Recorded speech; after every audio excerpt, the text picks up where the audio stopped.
এতিয়া আমি ইয়াত 4টা পইণ্ট দিয়া আছে কোনটো 1 2 আৰু 3ৰ কোনটো পাৰ্টত এৰৰটো আছে আমি ডিটেক্ট কৰিবলৈ চাম আৰু যদি তিনিওটাৰ কোনো এটা পাৰ্টতে এৰৰটো নাথাকে তেতিয়াহ'লে আমাৰ 4 নম্বৰ অপচনটো হ'ব নো এৰৰ। এতিয়া ফাৰ্ষ্ট পইণ্টত কৈছে unless it is accepted to both the parties an arbitrator would be of no use to settle this dispute. আমি ডাইৰেক্টলি এনসাৰটো চাব পাৰো কিন্তু আমি যদি বাক্য তিনিটাই কি ক'ব খুজিছে অলপ যদি বুজি চাও সাপোজ এ আৰু বি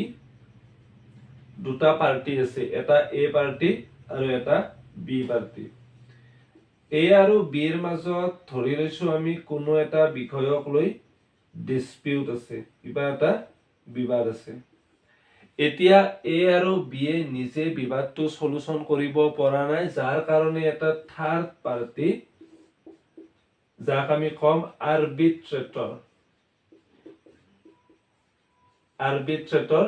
নিয়োগ কৰা হৈছে এটা আৰবিট্ৰেটৰৰ মিনিংটো হৈছে কি যে এটা থাৰ্ড পাৰ্টি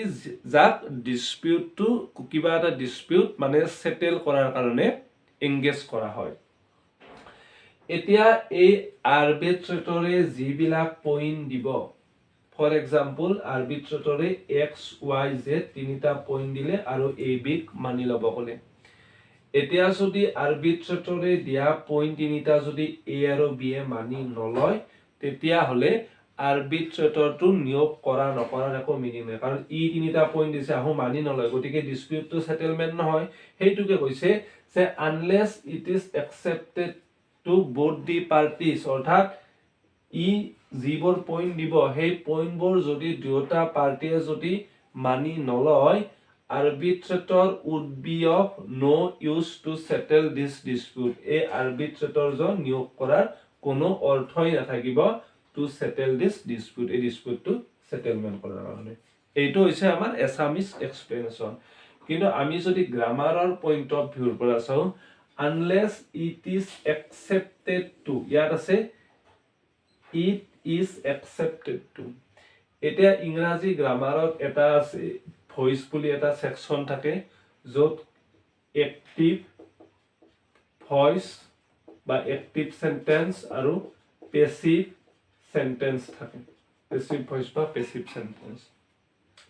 এতিয়া এইটো পেসিভ সেন্টেন্সত দিয়া আছে it is accepted both the parties এইটো একসেপ্ট কৰিব দুয়োটা পাৰ্টি আনলেস তো আমি সাপোজ ধৰা নাই যে it is accepted to both the parties এনে অসমীয়াতে এনেকুৱা যে এইটো দুয়োটা পাৰ্টি একসেপ্ট কৰিব কিন্তু এইটো পেসিভ ভয়েসত থকা কাৰণে বাক্যটো হ'ব লাগিছিল it is accepted to নহয় it is accepted by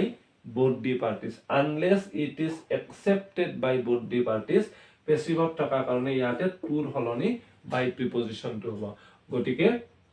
আমাৰ মানে যেটো এৰৰ আছে এৰৰটো আছে point 1 although the manager was keen on getting the work done through Suresh yesterday he tries to avoid it no error আমি প্ৰথমতে প্ৰথম তিনিটা পইণ্টৰ অলপমান অসমীয়াটো বুজি চাম তাৰ পিছত কোনটো পাৰ্টত এৰৰটো আছে আমি হেটো ডিটেক্ট কৰিবলৈ চেষ্টা কৰিম প্ৰথমতে কৈছে কি although যদিও বা দি মেনেজাৰ was keen on মেনেজাৰজন অত্যন্ত আগ্ৰহী বা ইচ্ছুক আছিল getting the work done কামটো হৈ যোৱাত কেতিয়া yesterday যোৱা কালিয়ে থ্ৰু সুৰেশৰ মাধ্যমেৰে মেনেজাৰজনে যোৱা কালিয়ে কামটো হৈ যোৱাত যথেষ্ট আগ্ৰহী আছিল he tries to avoid it কিন্তু সুৰেশে এইটো এভয়েড কৰিছিল নো এৰৰ কোনো ভুল নাই এতিয়া আমি এৰৰটো চাম কেনেকৈ গ্ৰামাৰত এটা কন্টিনিউয়াস মেথড থাকে কন্টিনিউয়াস মেথড মানে সাধাৰণতে এটা সেন্টেন্স প্ৰথম সেন্টেন্সটো যদি পাস্ট টেন্সত ইউজ কৰা হয় তেতিয়াহলে তাৰ পিছৰ সেন্টেন্স বিলাকো সাধাৰণতে ইন জেনাৰেল পাস্ট টেন্সতে লিখা হয় গতিকে আমি যদি এইটো চাও ইয়াত ডান থ্ৰু সুৰেশ yesterday যোৱা কালি আছে অৰ্থাৎ এইটো yesterday টো past tense to বুজাইছে yesterday past tense to বুজাইছে কিন্তু 3 নম্বৰ পইণ্টত আমাক থ্ৰাইস এই ওয়ার্ডটো কিন্তু প্রেজেন্টত দিছে প্রেজেন্ট বা V1 ত দিছে যেহেতু এইটো পাস্ট আছে V2 মানে ওয়ার্ডটো গতিকে এছাড়াটো যোৱাকালি যেটো পাস্ট টেন্সত আছে এই ওয়ার্ডটো হ'ব লাগিছিল পাস্ট টেন্সত বা V2 গতিকে এইটো হ'ব লাগিছিল tried he tried to avoid it various consequences যে বিভিন্ন ধৰণৰ পৰিণামবোৰ of the decision taken by the finance ministry যে ফাইনান্স মিনিষ্ট্ৰী এটা ডিসিশন লৈছে আৰু এই ডিসিশনটোৰ various consequences আৰু এই ডিসিশনটোৰ পৰিণামবোৰ was not foreseen means এই ডিসিশনটোৰ কনসিকুৱেন্সবোৰ আগতীয়াকৈ অনুমান কৰিব পৰা নাছিল কোনে পৰা নাছিল বাই দি বিউৰোক্ৰেটছ যিবিলাক বিউৰোক্ৰেটছ নাইবা আমলা থাকে সেই বিউৰোক্ৰেটছ বিলাকে ফাইনান্স মিনিষ্ট্ৰীয়ে লোৱা ডিসিশনটোৰ বিভিন্ন ধৰণৰ পৰিণামবোৰ আগতীয়াকৈ অনুমান কৰিব পৰা নাছিল এইটো হৈছে সেন্টেন্স তিনিটাৰ এছামিজ এক্সপ্লেনেশ্যন এটা আমি যদি কাৰেক্ট পইণ্টটো যদি চাওঁ গ্ৰামাৰত এটা টপিকছ আছে সাবজেক্ট ভাৰ্ব এগ্ৰিমেন্ট বুলি